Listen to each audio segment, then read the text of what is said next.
Well, everyone is stepping in it, left and right. Sam Mirejovsky, News Talk 840 KXNT. Greetings, friends, and welcome to the program. Happy Monday.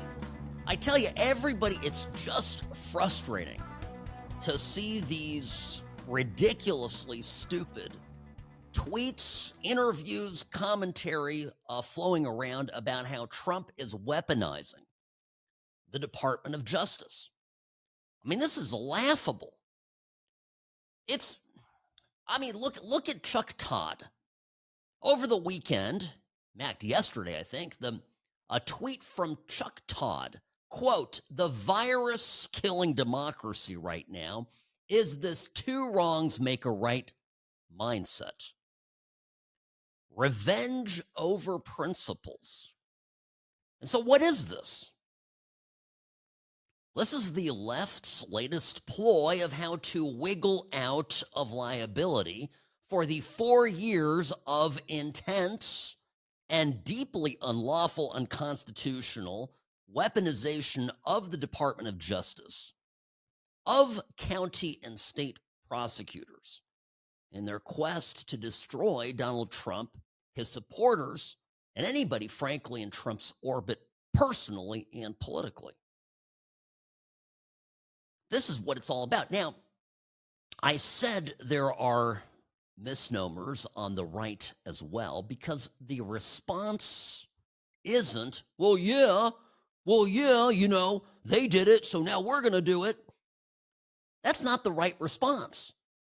Trump isn't going out there and making up a case on John Bolton. By the way, updates on that include allegations that Bolton was into far more than just hoarding documents.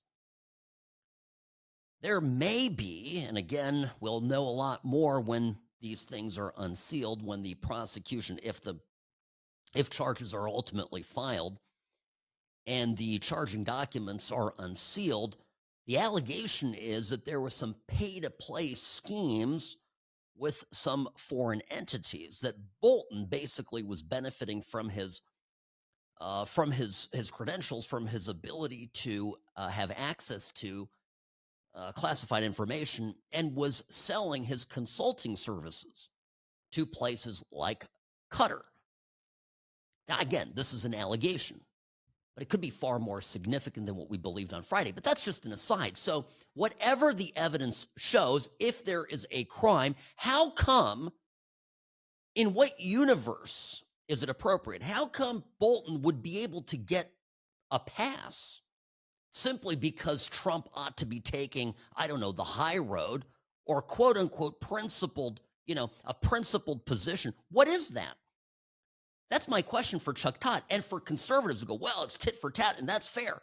Okay, I understand the sentiment, but I disagree fundamentally that this is tit for tat.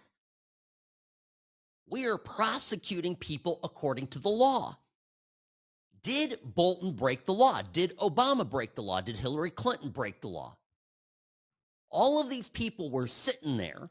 Some of them, in Hillary Clinton's case, in Barack Obama's case, literally breaking federal law and violating the Constitution to build a nothing burger against Trump in order to remove him from office. So we have, these deeply subversive activities.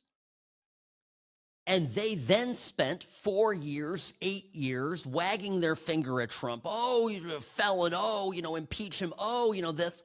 Meanwhile, they're the ones orchestrating all of it. You have Bolton going on TV. Well, Trump's handling of classified documents. Oh, not okay. This is how he is. He just, decides to have eat a burger, eat some French fries, and throw around some classified documents. This guy's cavalier. And the hypocrisy of it, as he's doing the same thing, allegedly. Maybe even worse, but it's beyond hypocrisy. Hypocrisy is not criminal. The fact is, he was breaking the law. Trump didn't break the law in the New York fraud case. Trump didn't break the law with the classified documents that he had. I mean, I don't have to explain this over and over again, folks. Again, if you're new to the program, here's the straight scoop. As president of the United States, Trump's ability to unilaterally declassify documents is, beyond doubt, it reigns supreme.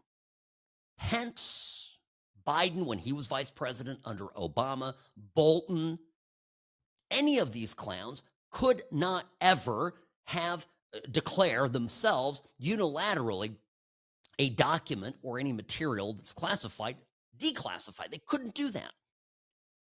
The entire Mar-a-Lago case was based on the premise that he didn't, at some point before he left the White House with the documents, declare them unclassified. That's all. It was a nothing burger case. It never should have been charged in the first place. No crime, period, end of story. And now you're supposed to give Democrats like Schiff a pass because they lied repeatedly to multiple banks about their residences in order to get favorable loans?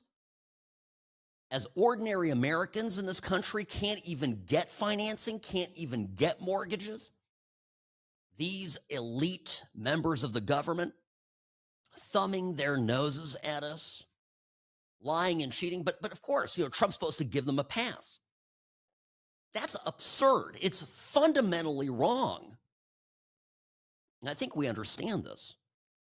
So when you're talking to your friends and colleagues and maybe some of your wayward family members, and they come to you and they say, yeah, this is just revenge. Well, revenge. Okay, chicken's coming home to roost. Yes, maybe. But should Trump, as the chief law enforcement officer of the country, and it is, right, the president's duty, one of many, to see to it that the laws of the United States are faithfully adhered to, should Trump just now turn a blind eye to anyone in the political sphere for any wrongdoing they ever did in the past, simply because that's what you do? Oh, now we're supposed to do that? It's an absurdity, right? When you start to think about it in those terms. Now, what's funny is Trump's going, I understand he has a fractured relationship with Bolton, but, Trump did go after a Republican first. And I mentioned this on Friday, and I stand by it. I think it was a good, shrewd political move.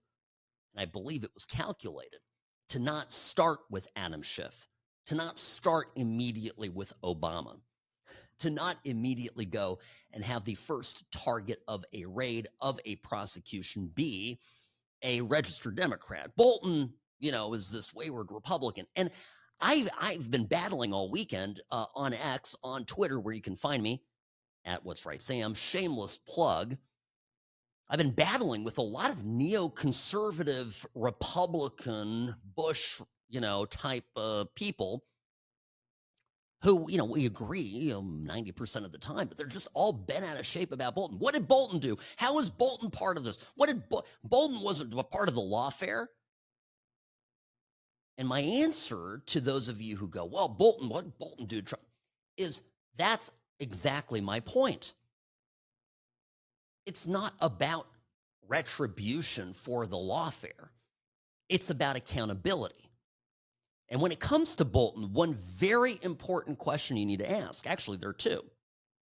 Number one, isn't it interesting that this stuff he was doing, this alleged illegal behavior, whether it was hoarding documents or literally selling secrets, his expertise, based, of course, on his security clearances, his expertise to some of our, people that we have had adversarial relationships with in the past, like Qatar. This was known to the Biden Department of Justice. Why didn't they act on it? And the answer is that the Biden Department of Justice was a cabal of criminals that only viewed things through a political lens, right? Why did they spare Bolton? Why did they not prosecute him? Why did they actually, the people talking now at the FBI, about how prosecutors and investigators were given stand-down orders when it came to Bolton. I mean, I think the answer is pretty straightforward. Bolton was a useful pawn for Team Biden. He got a pass from prosecution so that he could continue being out there a vocal Republican critic of Donald Trump. So I'm just saying, his days of being protected by Biden are over, and now it's, time to be held accountable. This isn't retribution. This is justice. It's a very different thing. Sam Mirejovsky, News Talk 840 KXNT. The What's Right show is brought to you by Sam & Ash Injury Law. In a crash, call Sam & Ash 702-820-1234 because you deserve what's right. I'm the best. Personal injury law has been the same for a long time. The best. Big egos, greed, and sleazy schemes. We've had enough. Welcome to Sam & Ash, the new standard for personal injury law, where things are done the right way, because you deserve a team that delivers real support and results. When you have both, your whole world can change. Sam & Ash Injury Law, because you deserve what's right. Hi, Sam Mirejovsky here, Nevada's favorite recovering Californian behind the What's Right microphone. Friends, welcome to the program. My email, sam@whatsrightshow.com. That is the place to reach me. During the show, after the show, before the show, on the weekend, I check all these emails personally, and I try to respond to as many of you as I possibly can. Of course, on X, formerly known as Twitter, @What'sRightSam, is my handle, my account, and this weekend I was very active. And thank you all of you listeners. Great. I just love our interactions. We're able to go back and forth on stuff. It's fun. So I had a little bit of time to do that. And of course, I'm following everything that's going on. The Sunday shows this weekend, Robbie, almost killed me. Let me put it that way. I can tell you, my gosh, these people are dumb. You know the, how do I put this nicely? I am astounded that the Democrats really feel like, and I have to take them at their word. I have to just assume not all of them are lying like sociopaths, the way Adam Schiff lies, for example, and that they genuinely believe that for the last 4 years, under the Otto Penn dictatorship of one Joseph R. Biden, that there was no targeting of conservatives. I think they genuinely believe this. That's my take. Listen, for example, I submit, ladies and gentlemen of the jury, I submit to you Exhibit A. Abby Phillip. Now, she has a show, weeknights on the CNN channel. I realize many of you probably do not watch CNN, but her show, Abby Phillip's show, has Scott Jennings on it, and he's out there destroying libs every time he's on. So good television as far as I'm concerned. But Abby Phillip, who is she's the moderator of that hour, is always stepping in there saying stupid things. Well, when you get her talking, oh boy, that's when it really comes out. Here she is on CNN on Saturday talking to a GOP strategist. I don't know who this lady is, Kristen Davison. I don't know her. But anyway, Kristen Davison actually does a terrible job here fighting back against this.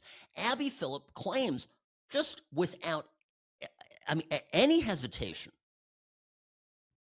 that there was no evidence that the DOJ was weaponized in a fight against conservatives. This is nuts. This idea that this was a weaponized, these were all these different prosecutions and all these different jurisdictions were not all directed from one place. There's absolutely no evidence of that. You guys can tell me what evidence you have of that, but I've never seen it, and I've never heard anybody actually voice it. The Obama and Biden administrations didn't politicize the DOJ. Okay, who? Oh, I mean, come on. You could, I mean, they were better at hiding No, who no, it was, or hold not on. transparent. I'm just saying, How do we know who if you are making the So claim what that this happened? was directed by some kind of Oh, my big gosh. puppeteer There's at the top of plenty the of pyramid, documentation. who is that person? So how did the Who is IRS it? only go after conservative Yeah, groups? but They didn't, you're not though, if And I may, why can I- did- You're not answering my question. Who is the person? I know, right? Who are they? I'm talking about the conservatives that Obama and Biden went after. There's no proof. I'm sorry. Okay. I mean, I would think that the best story to tell a group of liberals who are like, oh, what, there wasn't any collusion? Tell me what, would be to draw their attention to Fani Willis, okay, and her lover boy, Nathan Wade, who was getting paid by the good old taxpayers down there in Fulton County, Georgia. The two of them, of course, were Stuppen.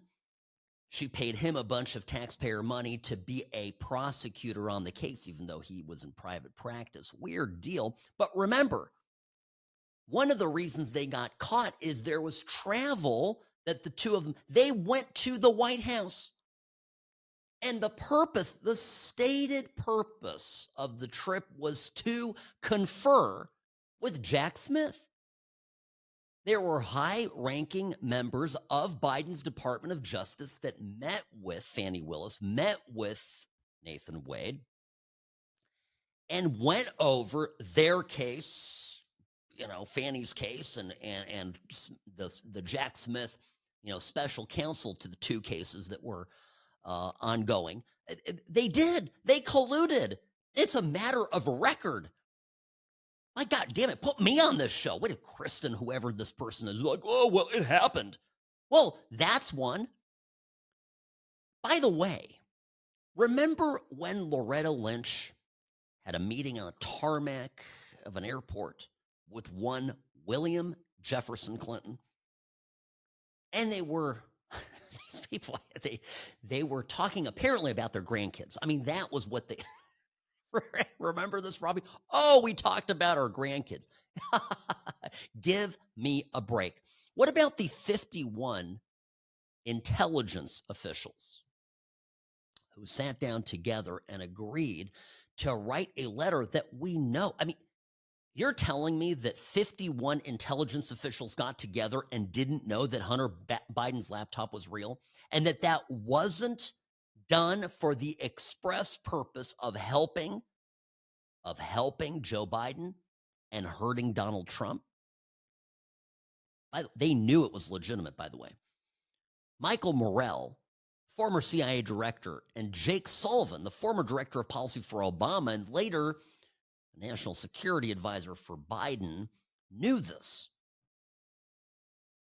We could get into Brennan, all the things he did, James Comey leaking classified information to hurt Trump, them literally making up stuff, giving it classification ratings to give it the sense of veracity, the imprimatur of authenticity and of reliability, and then leaked that information over and over again. You're telling me that Antifa violent thugs who went out and attacked federal buildings, federal courthouses, got a slap on the wrist, and grandmas that showed up on January 6th woke up 6 a.m. in the morning wherever they lived to FBI SWAT teams raiding their house. Show me the 10, yeah, just 10. Show me 10 Antifa people who committed violence during the summer of George who got raided by the FBI the way January 6th people did. You can't tell. It is laughable. But this never happened. The hardest thing about debating a liberal is they'll just never accept or admit to any reality. The entire basis of the left's argument is based on feelings, and your feelings are momentary. It's whatever you're feeling in the moment. And just like Fani Willis, if we're going to have to bring her up again, for Fani Willis, her famous testimony is that cash is fungible. Well, for the left, facts are fungible. They just make them up as they go along, all based on whatever fits the moment. That's exactly how it works. Sam Mirejovsky, back in a moment.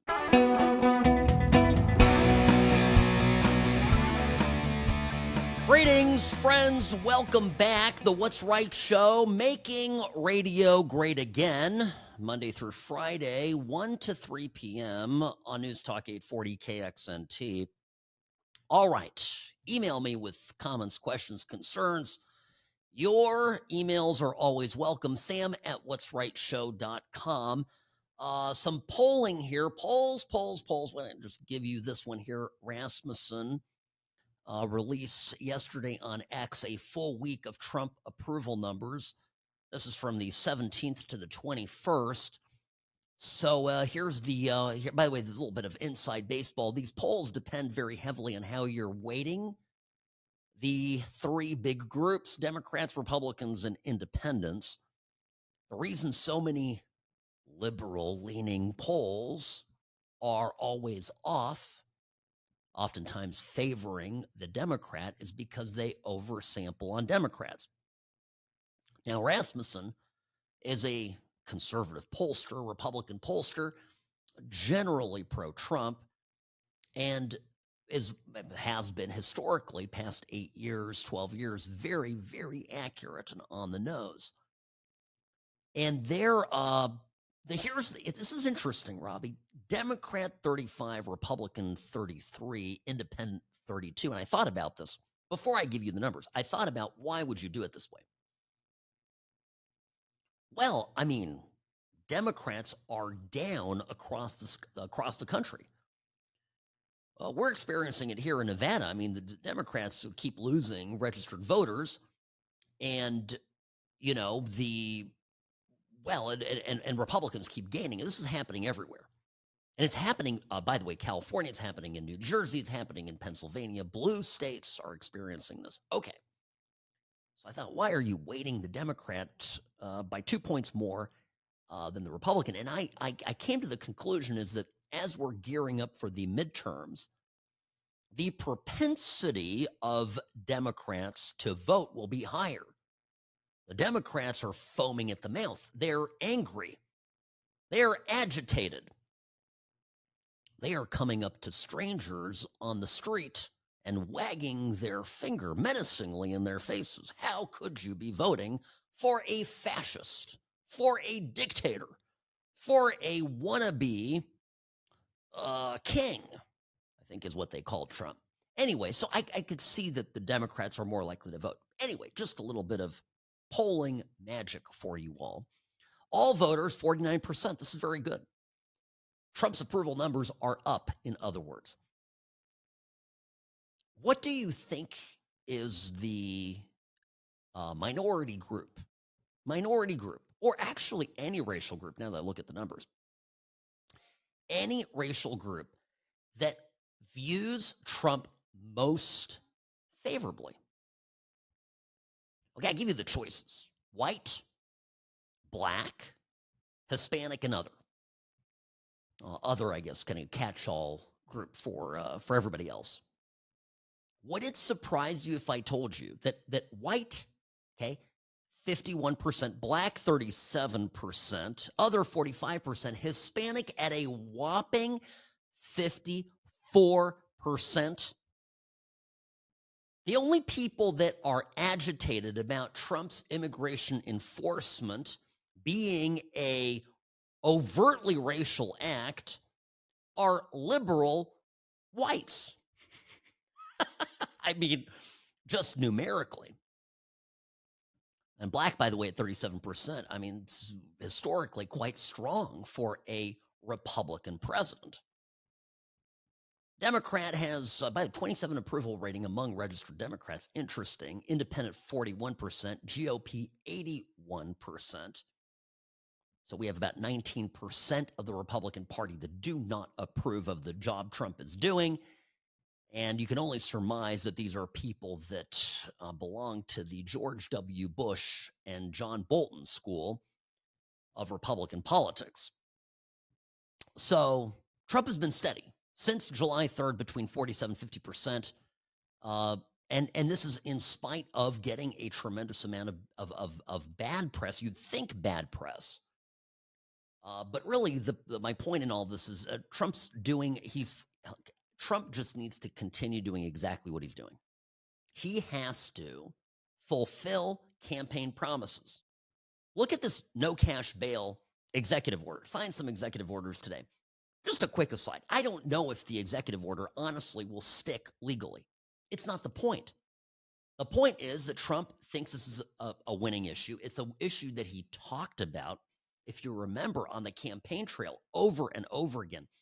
Rogue prosecutors, George Soros-funded communist prosecutors, these jurisdictions, going easy on criminals, doing away with cash bail, doing away with misdemeanors. By the way, Zohran Mamdani came out over the weekend saying he wants to eliminate basically all misdemeanors in the city of New York. So, that's going to go great. Anyway, Trump ran on this promise. He's delivering on the promise. And then when a court overturns it, Trump can just say, well, justices, the judges overturned me. And at least he's delivered on the promise. But what he's doing in Washington, D.C. is meaningful. We are on, what is it now, day 10 of no murders? This is, let me put it another way. This is at least, at a minimum, 10 families that as of today are not planning a funeral for a loved one because Trump is a fascist. And can you imagine the audacity of this Trump guy to come in and make the capital of the United States safe again? If you're a lib, you would gladly sacrifice 10 people just to win and score political victories. And one of the things that Trump is doing, and I think a lot of people can't articulate this, but they intuitively understand it. Trump is demonstrating that just like the border, crime, out of control, rampant crime, the feeling of being unsafe generally as a man, as a woman in particular, as a law-abiding citizen in cities across America was a choice. This decay that we've seen in San Francisco, well, in D.C. certainly, but in Chicago, San Francisco, L.A., New York, Baltimore, in these blue cities governed by Democrats largely for years. Remember, New York actually got quite safe for a period of time when it was run by Giuliani, and the entire reason for that is, this is the broken windows theory. Remember this? I mean, they teach this, or taught it at least in school when I took one class, I think, on criminal justice in undergrad, and it's broken windows theory. This is a normal, famous thing. If you go in and you enforce and prosecute and track small crime, like property crime, for example, vandalism, and if you vigorously prosecute that, suddenly areas become less blighted. And when they become less blighted, guess what also goes away? The big crime. Assaults, right? Sexual assaults, murders. All of that begins to dissipate. Crime likes to enjoy seedy and otherwise, criminally infested environments. It's a known thing. So along comes Trump, right? Cleans up Washington, D.C., and presto, and voila, here you go. So these are, I'm just getting to the poll numbers. I haven't talked about them for a while. They've dipped as low as 47, and I haven't stressed about it. I think everything's going to be okay. Trump just needs to keep doing what he's doing. Now, listen, you listen to this show, therefore you are ahead of the curve. This interview with Devin Nunes aired on the 27th of July. And this was with Maria Bartiromo. Now, we played a clip of this earlier, and This was now Nunez, if you remember, a member of Congress, longtime member of Congress from California, of all places. He is very close with Trump now. Nunez has served on the board for Truth Social. So he has been instrumental behind the scenes in helping, Trump's media company while Trump was out of office get up off the ground. And I'm sure Nunez has made a little bit of money for himself, which is a great thing. But Nunez, when he was in office, and we talked about this back on the 8th of August, here on this program, here on the What's Right show, I mentioned this to you. This interview had caught my attention the week earlier, and I wanted to bring it to your attention. I mentioned that Nunez, the original Nunez memo, was the basis for what is now the investigation into the plot against Trump. It was Devin Nunes who originally, as a member of Congress, went to the very beginnings of Russiagate, and he had it figured out. Now, Devin Nunes, has to be noted, did not himself draft the memo. I'm sure he reviewed it and whatever, but he was a congressman. He had people on his staff do the memo. And one of the lead attorney that was charged with this project, with this investigation, was a young prosecutor named Kash Patel. Maybe that name rings a bell. But Kash Patel went through and he interviewed about 60 witnesses.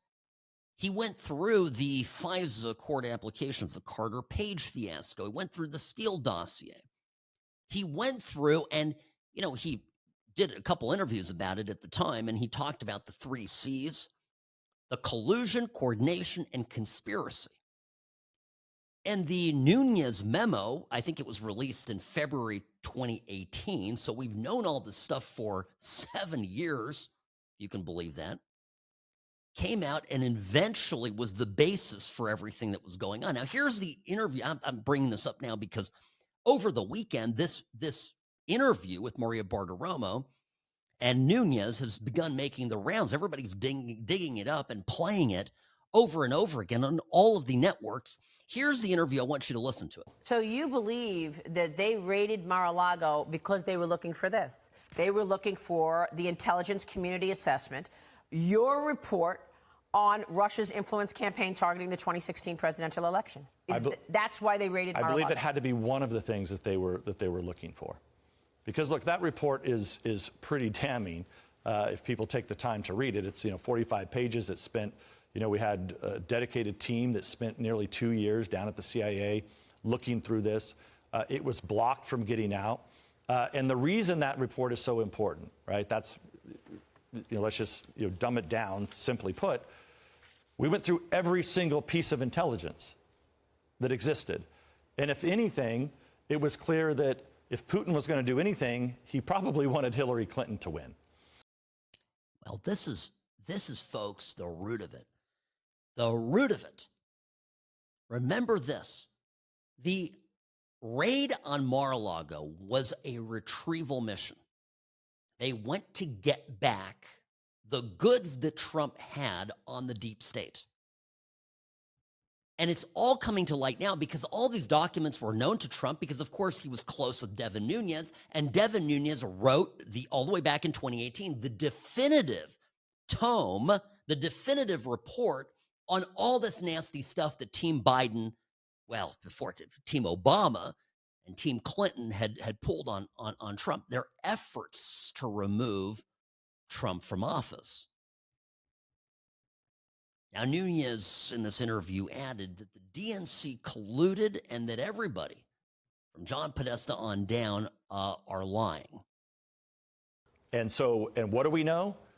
After all this, after all, Trump and Russia and collusion, the 2 people that didn't collude? Trump and Russia. That's what we found out. We know that Clinton colluded. We know the DNC colluded. You had John Podesta on earlier, sitting there lying on television. He cooked that whole damn thing up. He had to be part of the team that cooked that up for the Clinton campaign. And this is why, folks, this is why the Democrats are all coming out there in coordinated cacophony of outrage. going, well, this is just retribution. This is just retribution. No, it's accountability and it's justice. And I would lawyer the F up prontissimo, because that justice train is headed straight for you, Democrats. Sam Mirejovsky, News Talk 840. Back in a moment.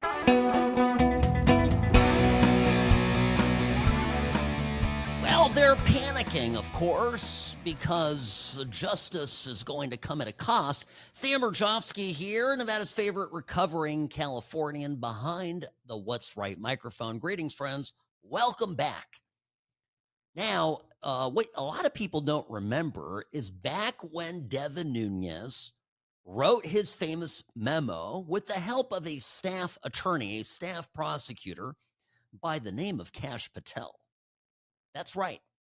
Kash Patel was the lead investigator, lead prosecuting attorney, whatever it was, of working there for the committee led by Devin Nunes back in 2018, 2017, 2016, 17, 18. They were working on this, produced the memo, okay? And this is great because one of the principal reasons I think Kash Patel became FBI director is not for his stunningly good looks, okay? Kash Patel became the director of the FBI because he was the man Trump trusted the most to hit the ground running when it came to these investigations. Now, who's most likely to hit the ground running? The person who already has been inducted into the facts. I can tell you this as an attorney, right? You take a case over. Let's say there's a complicated, litigated matter. It's been going on for several years. If you switch lawyers in the middle of that, you're free to do that as a person. You can switch lawyers. It's a fundamental thing, right? But if you do it, your new legal team is going to take months, certainly weeks, to get up to speed. And even then, they won't fully have a grasp of it the way that the previous firm did that was living and breathing it day to day. Kash Patel was living and breathing this stuff day to day. So I just bring this up because a lot of people wonder what the hell is Kash Patel, where did he come from? He's been involved in investigating Russiagate from the very beginning. Okay, so we have that. The Nunes memo, essentially drafted and written by Kash Patel, comes out in early 2018. And if memory serves, around this time, Adam Schiff wrote his own competing memorandum. It was much longer than the Kash Patel memo, and it denied everything. From that point forward, Adam Schiff has been fighting to keep his ass out of jail. I don't know how else to put it. Everything that Adam Schiff has done from that point forward, he got caught. It was all laid out, black and white. And from that point forward, Adam Schiff has been fighting to stay out of prison.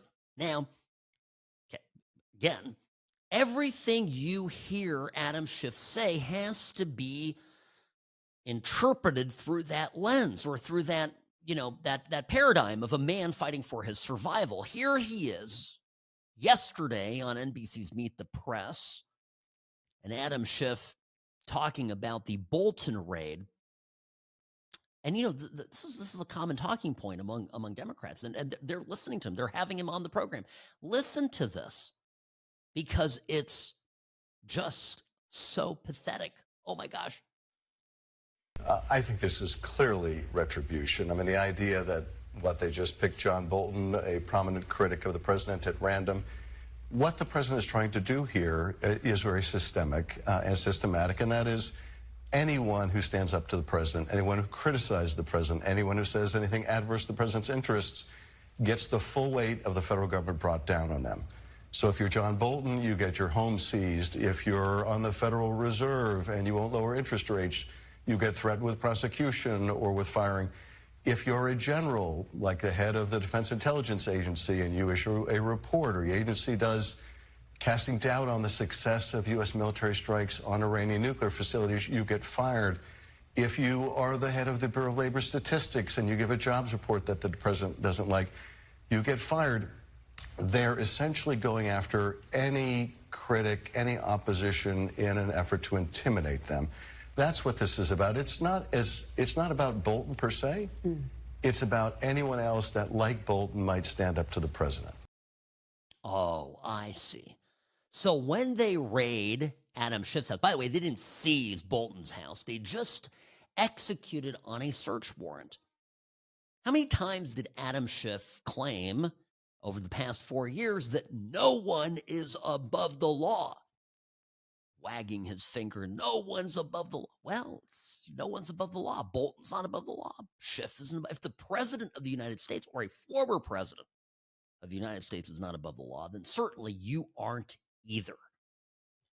All right, I'm going to get into the crime. Chicago, do you think Trump is going to send troops to Chicago?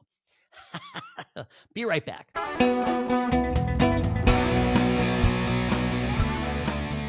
Rarely wrong, always right. Sam Mirejovsky, News Talk 840 KXNT, the What's Right show brought to you by Sam and Ash Injury Law.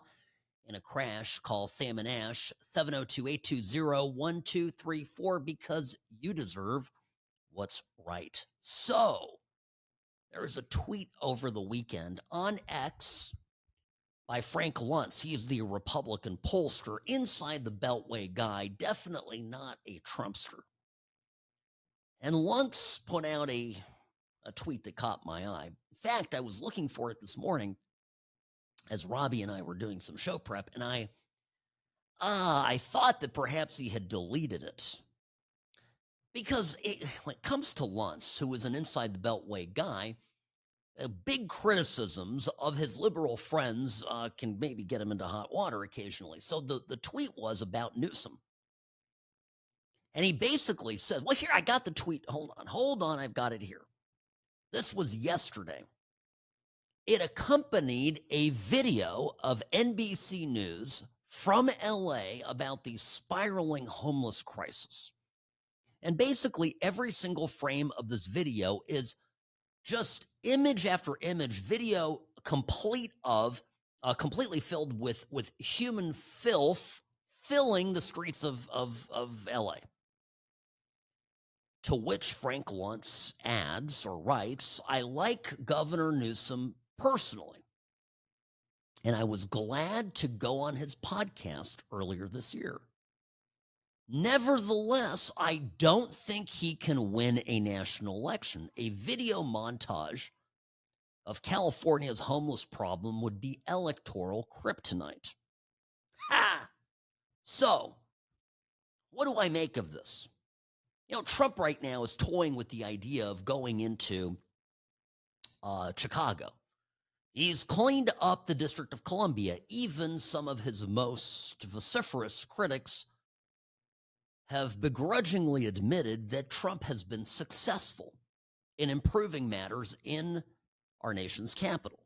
We are on, day 10, of no murders. It's an unprecedented winning streak. And of course, those are real lives saved. People are alive, in other words, today that would not be should business as usual continue in D.C.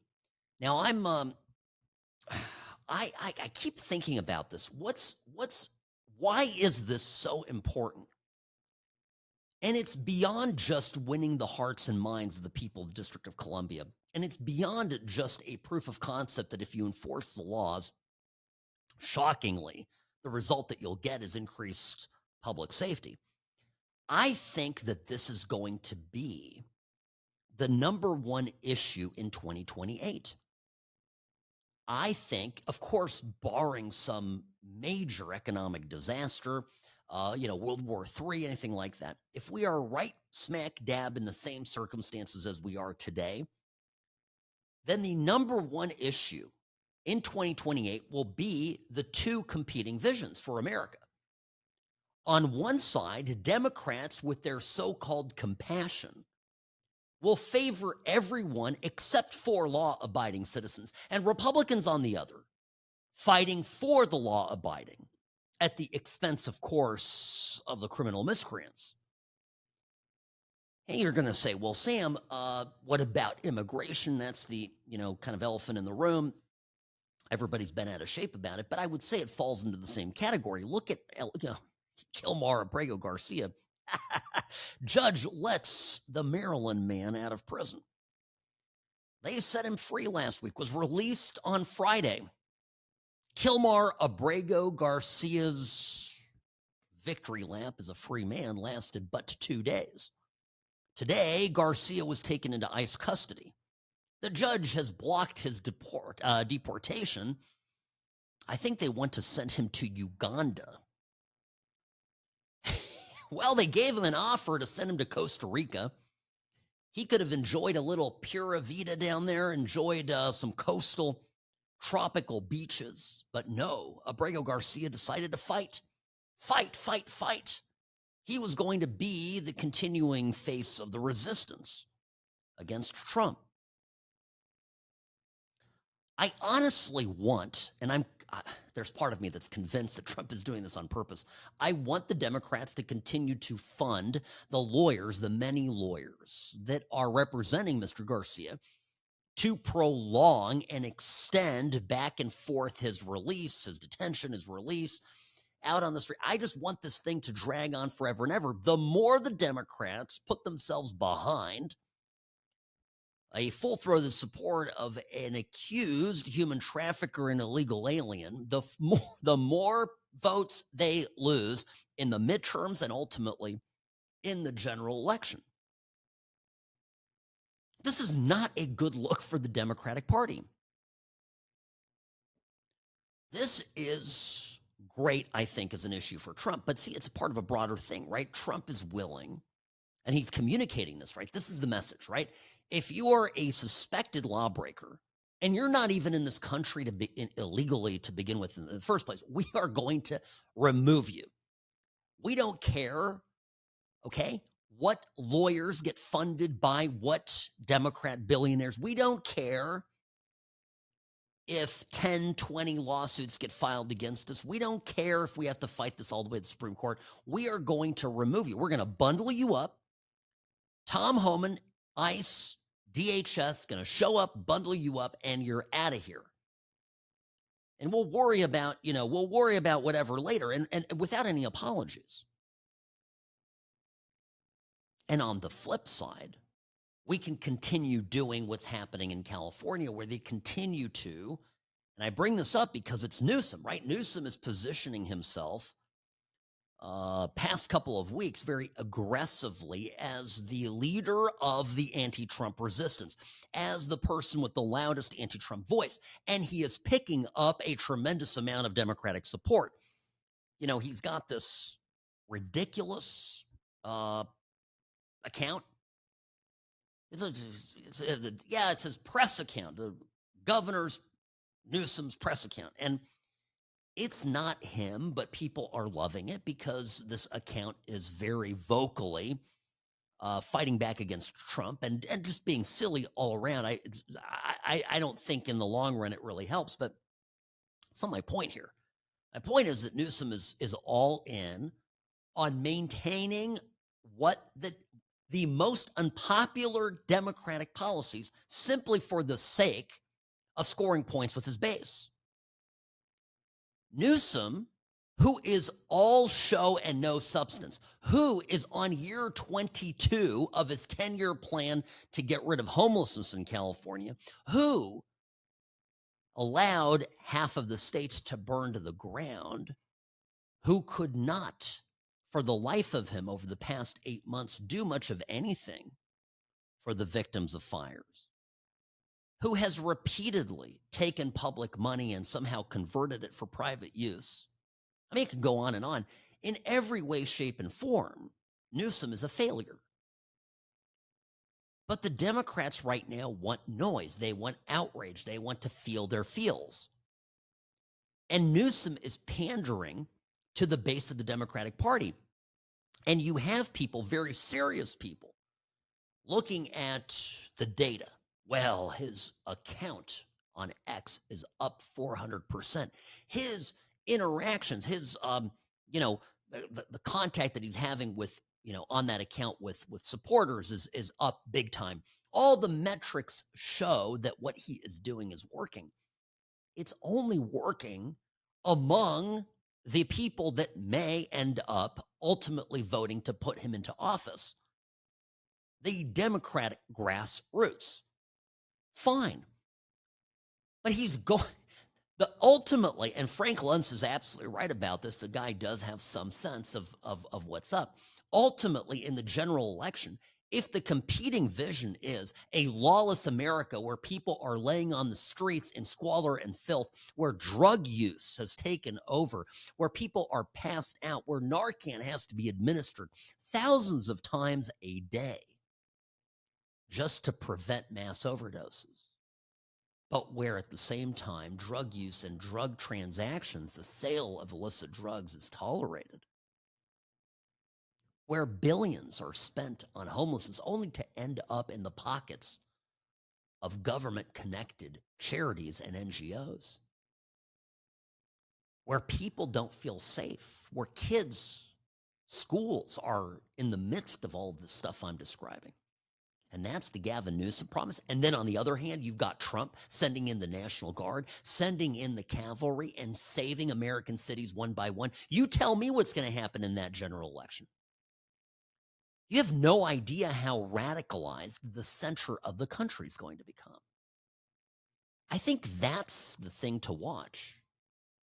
More on this, I'll explain. Sam Mirejovsky, News Talk 840. Be back after this. The Sam and Ash team, they wanted me to have the best care. They had my interests at heart. I have an enormous amount of gratitude. I cannot say enough thank you.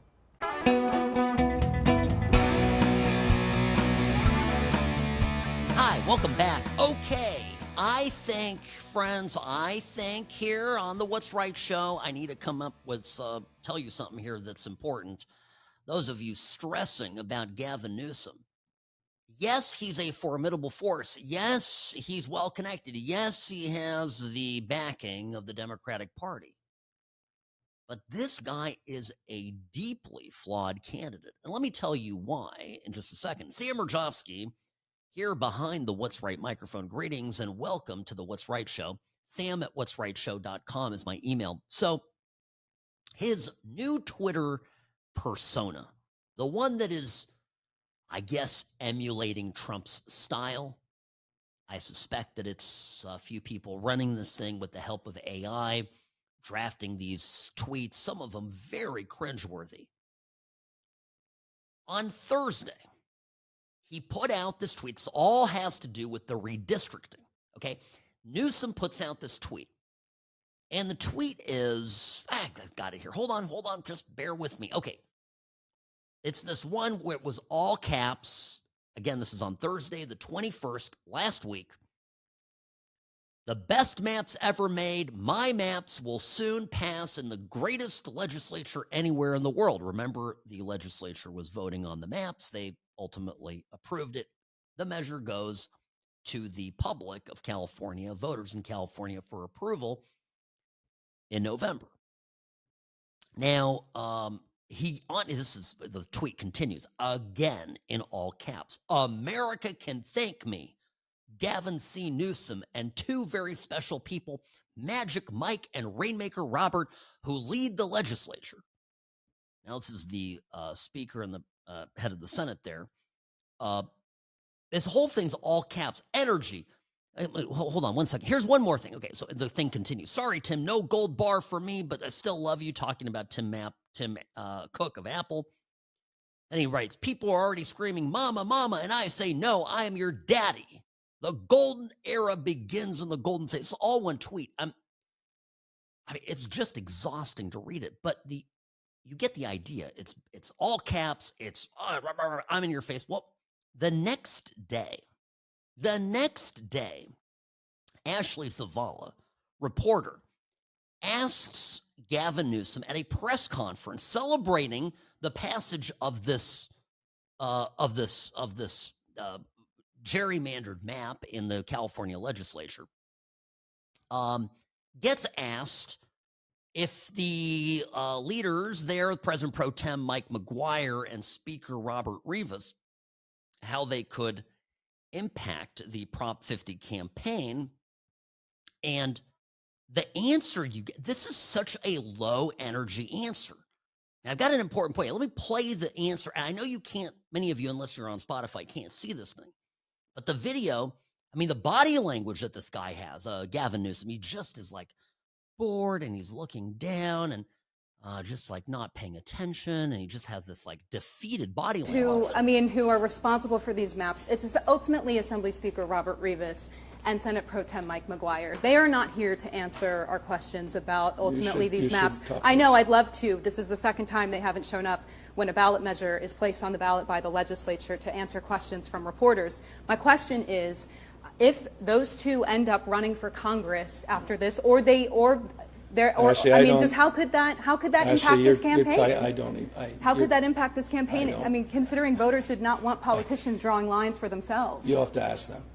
You have to ask them. Where's the magic Mike energy? Here is Newsom's fundamental problem. You can take this to the bank. Okay, you got my What's Right show guarantee on it. It's not him online. It is run by staff, possibly by AI. All of his liberal supporters will be massively disappointed when they were bewitched by his online persona, but then in person, they get this low-energy beta California effete wuss. Well, I don't know, Ashley. You're going to have to ask them. I don't know. This is this bait and switch, right? It's like you order that thing online, it looks really amazing, and you open the box when it comes to you, like, what the hell is this? Remember, well, I mean, everybody's had that experience. I think that's how voters are going to feel. I think this is even worse than his record in California because, again, a lot of people don't look at record and they vote based on feeling. Their feeling that they get from Gavin Newsom is going to give them the ick. It's all fake. And you're going to start to have all this stuff come out over, all of this nonsense that he has done over the years, all the fake promises and whatnot. For example, I mentioned earlier his 10-year plan to eradicate homelessness. They made a clip of all the times he said that there's a 10-year plan. It goes through the years. I mean, listen to this, going back to, well, here, let me play the clip. That's why we established this framework, what we call a 10-year plan to end chronic homeless in San Francisco. Now we can reflect on the fact that Project Homeless Connect is availed itself in 221 cities. This has truly become a national model. 12,029 human beings since January 2004 we've assisted off the streets and out of our shelter system.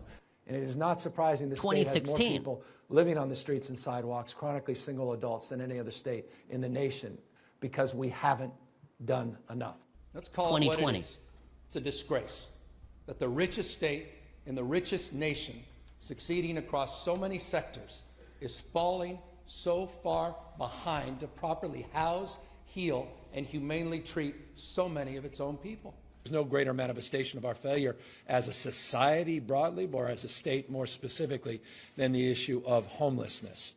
I mean, we could hold hands, have a candlelight vigil, talk about the way the world should be, or we could take some damn responsibility to implement our ideals, and that's what we're doing differently here.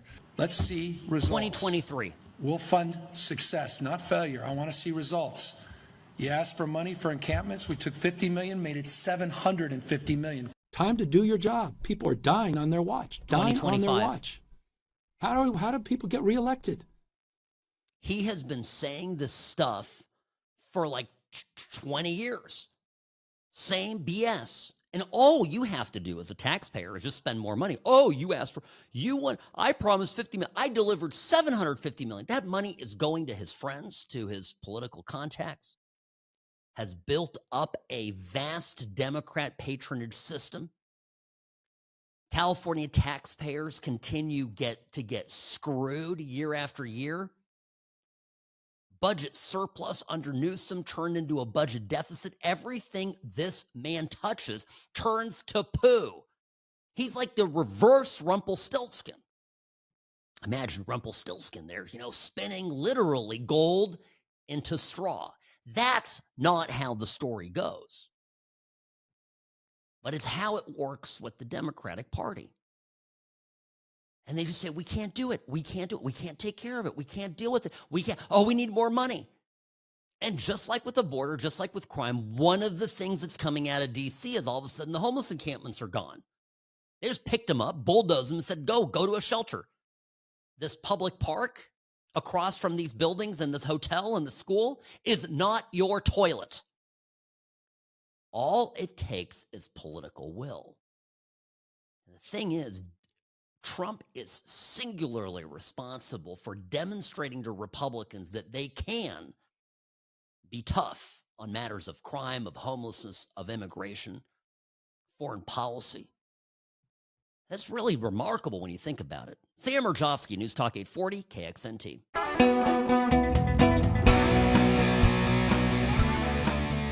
Well, yeah, that's going to be funny. I agree. Just talking to Robbie. Gavin Newsom is putting out a Patriot store. This is a play on Trump's merchandise. He's putting out Newsom-themed red hats.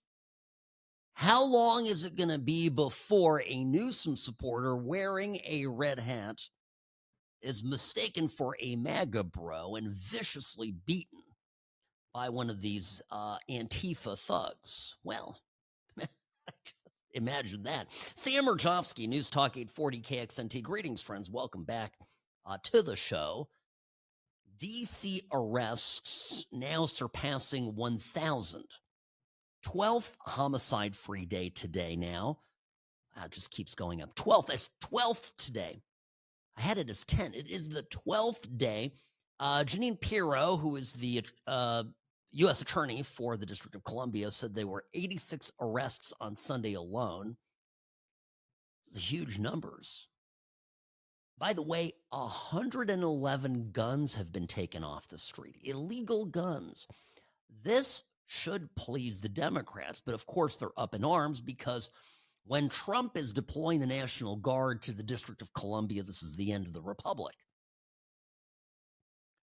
You remember back in March of last year when Hochul in New York, Kathy Hochul, deployed 750 National Guard members to the subway. December 18th, another 250 National Guard members were deployed, a total of about 1,000 National Guard troops. And Dems didn't even complain. Nobody batted an eye. It was just no problem.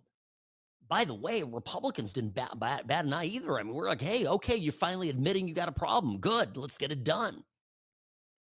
But this is just wild. By the way, Trump signed an executive order, mentioned this earlier, ending cashless bail in D.C. and across the nation. Now, in D.C., it could stick. Across the nation, I'm a little suspicious if that will pass constitutional muster. But again, this is a promise that he made, and it's a good move.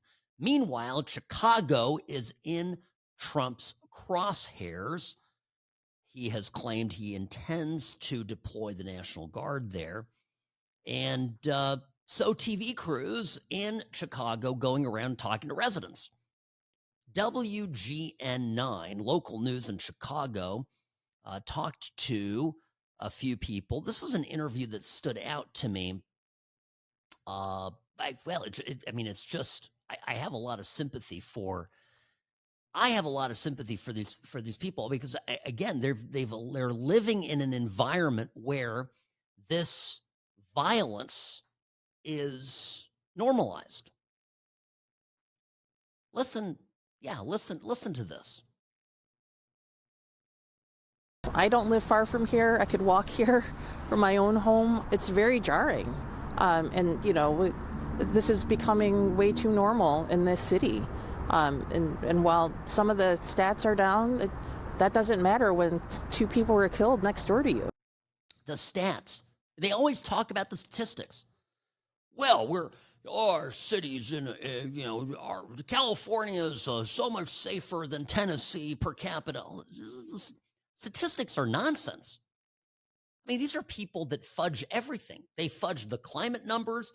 They fudge the economy numbers. They told us for 4 years there was no inflation, no meaningful inflation. They fudge the vote totals. Everything they touch, they alter and they obfuscate. So, statistic. This woman in Chicago says the obvious. She doesn't care what the statistics say. She does not feel safe. And the normalization of murder makes it jarring, right? One Chicago resident says he Ubers to avoid walking in his own neighborhood. How sad. We have a rule, like on weekends, we don't walk here. We'll just, like if we go, we'll go to West Loop or whatever, we'll Uber and then we'll Uber home. Yeah, that's how they live. Totally normal. A business owner on an unnamed Chicago media outlet talks to Ralph Coates, a city fashion store manager, who's just tired of people attacking his business. The whole neighborhood is just sick of people coming into the neighborhood and acting like they can just come ravage your stores, take what they want to take, and then they try to make you feel like you're wrong for defending your property. Yeah. And that's, by the way, Pritzker is throwing a fit. The rotund governor of the great state of Illinois, pitching a fit. Trump better not mobilize the National Guard. Blah, blah, blah. By the way, I heard somewhere, it's uncorroborated, that apparently Pritzker called the head of the Illinois National Guard and said, hey, I am not permitting you to take orders from the president. And he was told by the head of the National Guard, yeah, okay, all right, Governor, I hear you, but I'm gonna follow the president on this one. Now, technically, right, the National Guard is under the direction of the governor. So this will be an interesting thing. But of course, Trump can federalize it and overrule the governor in an exigency circumstance when people's civil liberties and rights are being violated. And there's a fundamental civil right that you are entitled to be safe. When you have your local government and your state government basically conspiring to deprive you of those civil rights, the president can come in and nationalize the Guard, take control of the Guard. And I don't know, if you're a National Guardsman, you're probably a little more patriotic than the average Joe, serving your country and all of that. Plus, these are people who probably live in the environment and are well aware of how bad things are. They're also seeing the liberation of D.C. take place, and they're seeing that they can make a difference. Maybe it's one less family member's funeral that they will go to this year if they listen to the president instead of the governor. These are the kind of things that are going on. And Trump is already signaling to Chicago what's coming, playing with it, if you will. Monday, at his desk in the White House, this was earlier today, Trump was signing executive orders, and he was asked about this and said Chicago should be honored to have the National Guard deployed and order restored. The governor of Illinois should say, President, would you do us the honor of cleaning up our city? We need help. They need help. They need help. So we may wait. We may or may not. We may just go in and do it, which is probably what we should do. The problem is, it's not nice when you go in and do it and somebody else is standing there saying, as we give great results, say, we don't want the military. They need help badly. Chicago desperately needs help. Right. It does. And I mean, I know people who live there. I was born in Evanston, which is a suburb, a town outside of the city. But I know people who live there. It's not a safe place to be, and it's deteriorated. And by the way, remember the immigration question? Remember how, in the lead up to the November election, how many South Side, historically black neighborhoods, right, African American, people there in their town hall meeting, voicing their frustration with the mayor, with the city council, with the governor for having their neighborhoods overrun by illegal migrants. This was a point in the election where things began to look very poorly for Joe Biden and later for Kamala Harris. Not good, right? Trump is demonstrating that he can bring about law and order. He can make a huge difference in 2 weeks. What has it been, 2 or 2.5 weeks since the original takeover of Washington, D.C.? And he's looking at Chicago going, hey, we could do the same thing here. And normal, rational people who are not, don't have their, their cerebral cortex rotted by TDS are looking at it going, yes, please, please liberate us. For so many years, the Republican Party was controlled by people who delighted in going around the world and liberating people around the world. We're going to liberate Iraq. We're going to liberate Afghanistan. We're going to liberate Libya. All this liberation. Meanwhile, great American cities slowly rotted under our noses. This push to fix crime, is the most America first part of Trump's entire agenda. We start with liberating our own cities, our own states. It's very essential. We have to come in. We have to do this first. And that's it, right? I mean, basically what the left has done is they've turned these cities over to the criminal element. And then they go, well, we need more social services and we need, Gavin Newsom, not 50 million, 750 million for the homeless, billions for the homeless, billions. And it just feeds the Democratic machine, the patronage system, where everybody who then gets a 10 million here, 20 million there, these different groups, the drug solution, all this stuff, it keeps getting worse and worse. The public keeps approving more and more money. These people keep getting rich, and the problem only spirals out of control. It's just like with the border. When in the summer of 2024, Joe Biden cynically, at the beginning of the summer, went before the American public and said, we could fix the border. We could close the border tomorrow. If only the Republicans would just pass our border bill. Look, we have some Republicans that know what's right and are going along with it. We have some Republicans who have turncoated against the American public. This is a bipartisan effort. We can close the border if you just give us a few $100 billion. By the way, 120 of that going to Ukraine. So much for America first. Well, anyway, what happened?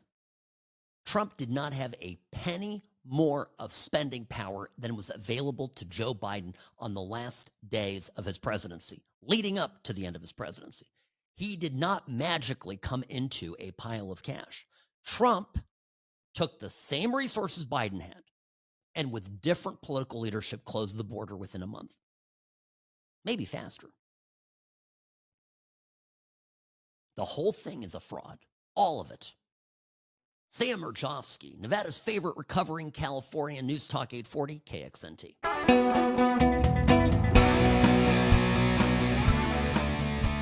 Welcome back. Sam Mirejovsky here. Sam at what'srightshow.com is my email. The What's Right Show is on, brought to you by Sam & Ash Injury Law. So, hear me out on this. You know those gatherings of emotionally frustrated Democrats, struggle sessions, okay. They do the screaming into the void. They go out in the forest and they all start screaming at the same time to get out their anger at what is going on in the world. Trump won the election. He's deporting illegals. He's acting like a king. We have basically a fascistic dictator in the country, blah, blah, blah, blah, blah. Okay.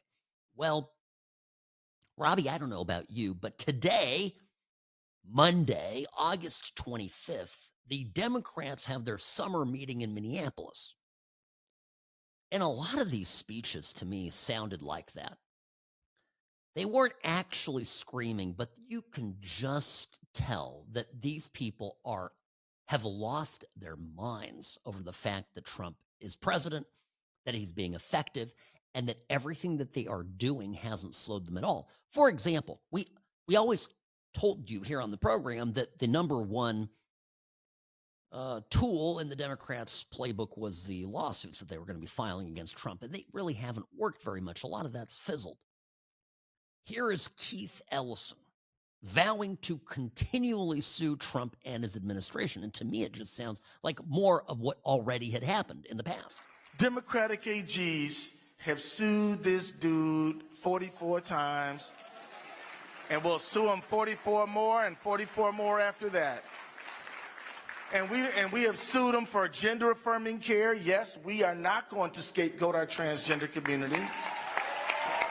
And we have sued him to stand up for medical research, National Institute of Health, and we have sued him for birthright citizenship, and we have sued him to protect our environment, and we will sue him every day and all the time, and we will be unrelenting. Okay, just so you know, I think there's like 380 cases as of this month that were filed.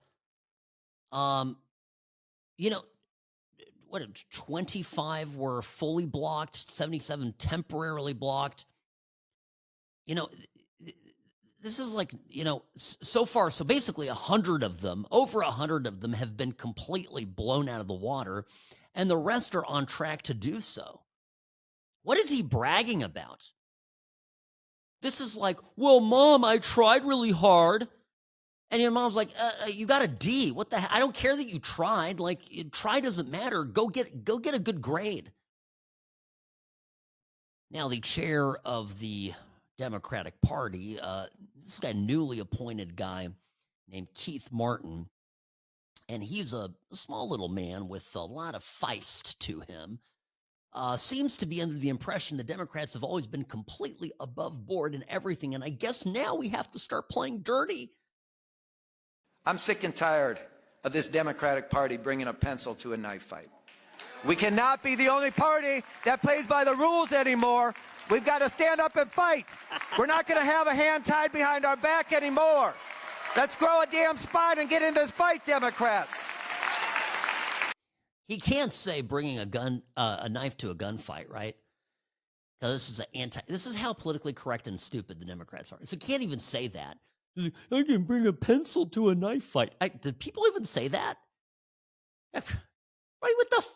Anyway, this is just so crazy. And then we have our favorite Democrat election denier, gap-toothed Stacey Abrams, who honestly seems like she's going to start crying. I want to tie this back to the abundance agenda and how you think about blue state power.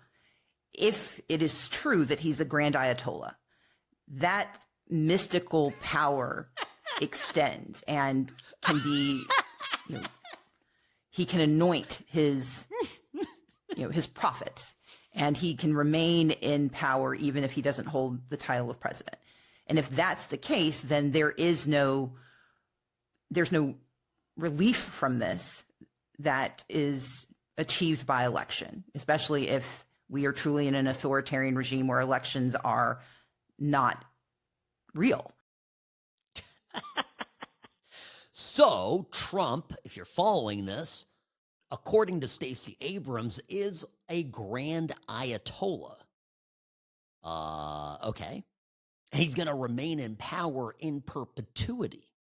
So whoever follows Trump into the White House, i.e. J.D. Vance, Trump will follow them in perpetuity. Well, you know what? I don't think Stacey Abrams realizes that for most of us, hearing that is like great news. I mean, if I could push a button and have Trump be president for life and have his life be extended for at least the rest of, 50 years, that'd be great. And by the way, remember Biden's term in office? Biden, of course, was non compos mentis, walking around, getting lost in the hedges, falling over himself, drooling, overall just not there mentally.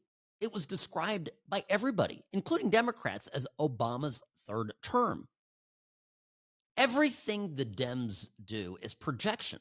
They did it, right? Like, oh, well, Trump might do the same thing that we already did. Okay. Same with Keith Martin.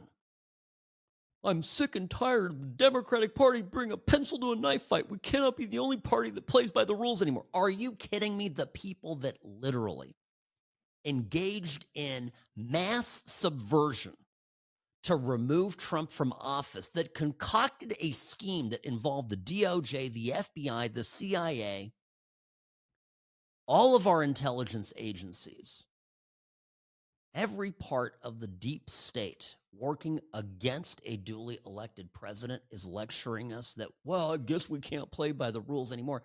Man, if the Democratic Party is going to now stop playing by the rules, according to their definition, I can only imagine the layers of criminality that are coming our way.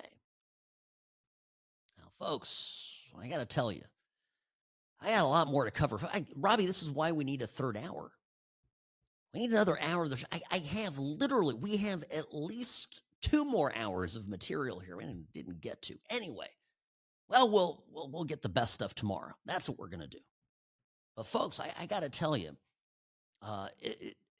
my number one thing here is that President Trump's team knows exactly what their targets are in all of this. And what you're hearing from the Democratic Party is sheer panic, unmitigated fear. They know that it's going to get really bad for them very quickly. Prosecutions in the forecast. See Mirejovsky, News Talk 840, KXNT.